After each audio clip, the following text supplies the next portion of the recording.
And he's going to talk to us a little bit about what it took for them and their team to produce both the Windows Phone and Windows 8 app. So give him a warm round of applause. So I think we're just going to flip over here to our Windows 8 desktop. And Edson, take us a little bit through the News24 Windows 8 app and tell us what it was like to build it. Okay, cool. Good morning. My name is Edson, as Cliff mentioned.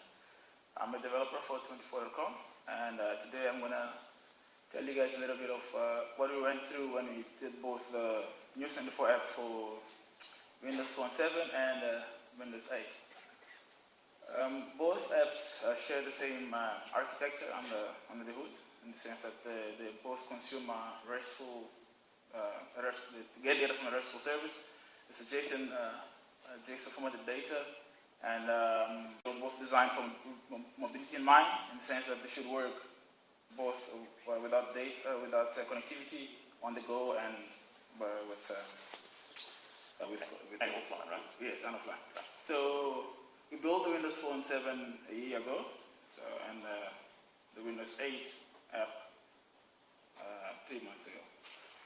So, I mean, you've got a new version. I think that the exciting thing for me and using their products is the 24 group really gets this native mobility concept. I mean, we have a lot of debate with many customers about producing native apps on the platform, or you go Mobi site and kind of get the least common denominator. It's very exciting to work with them because I think they really understand how to produce a great native app on all of the platforms they target. When we were chatting to Edson beforehand, you kind of realize that they really have a very solid strategy of supplying a set of unique or a bit of reusable services that backend to supply the content and then deliver the best functionality that they can within the native platform. So maybe we just launch the new News24 app. Maybe take us through it and show us what's native about Windows 8 on this. Okay, cool. So when I use a Slate device, I don't know if you've seen it, but it's a little thing in here. We can use touch to navigate through it. We native from the UI, we did these little big blocks that you guys can see there, and we made use of the charms bar on the right hand side. So if I slide from the right inwards, we got a share in there, which I think Jared spoke about it earlier in the day. So there's News24 right on top. You guys can see it. That's why it's right somewhere there.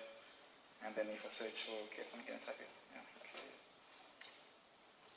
Cape Town and search. It does a call to our RESTful service, web server, and gets all the articles for Cape Town. You can click on an article and view information about the article. If I go back,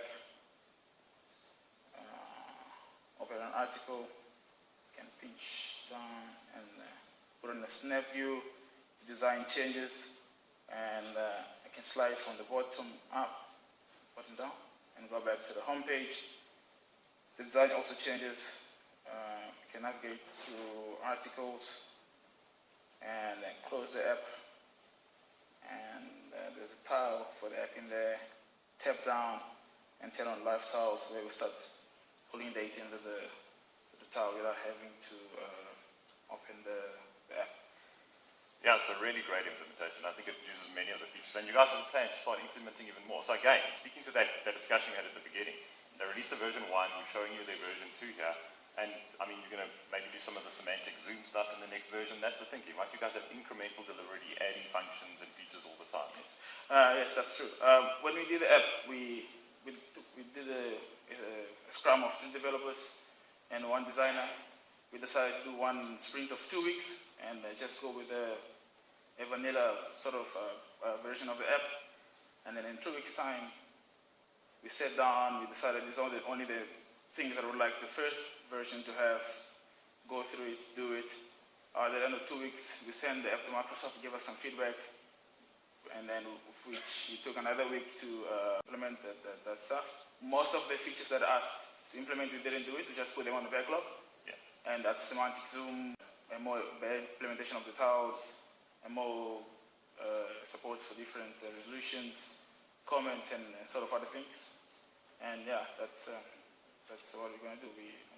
On iterations, we're going to keep on building on the app and see what's valuable. Yes, thank you so much for coming. Thank you.